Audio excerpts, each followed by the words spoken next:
छोरी म पनि बुढी भइसकेँ। त्यसो नभन्नु न आमा। तेरो बिहे देख्न पाए मलाई पनि ढुक्क हुन्थ्यो।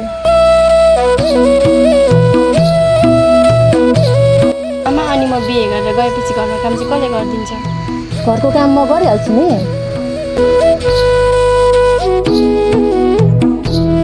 बिहे गर्ने बेला नि भइसक्यो, विचार गरे नानी। अब खै भने जस्तो केटा आयो भने विचार गरौँला नि आमा।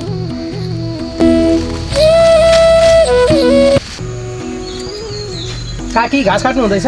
हजुर म घाँस काट्दै हो काइलो। ए काजी बाको छोरा आएको छ, भेट्न नजाने? खै मलाई त थाहा छैन त काइलो। ए भेट्न जानु है काकी। हस् हुन्छ।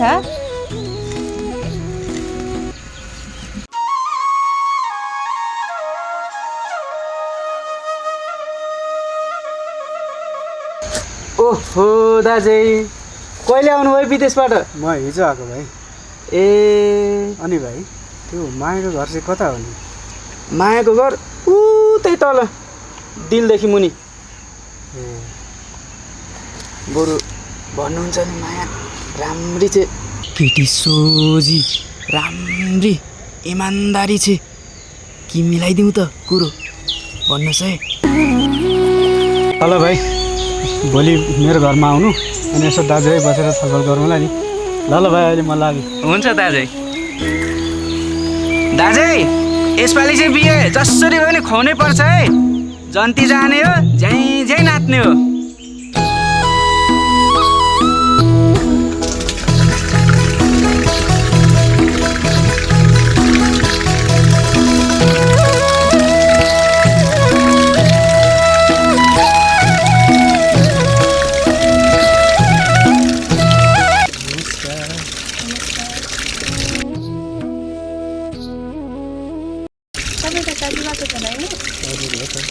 हजुरको नाम माया होइन?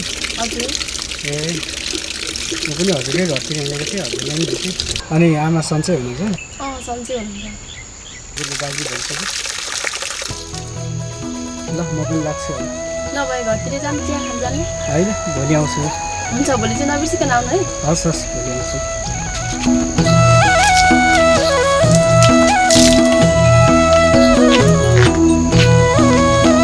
काकी मायाको पनि बिहा गर्ने बेला भयो, अब उसलाई एउटा राम्रो खालको केटा खोजेर बिहा गरिदिनु पर्ला जस्तो छ।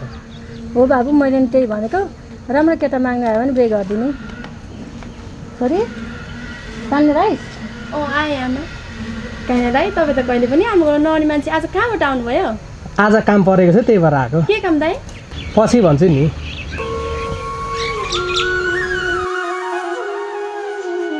ल काकी अहिले म निक्लिन्छु। ल ल काइना। कान दाइ के कुरा हो छिटै भन्नु ल। ल पछि भनिहाल्छु नि। के कुरा रहेछ छोरी त्यस्तो पछि? खोइ आमा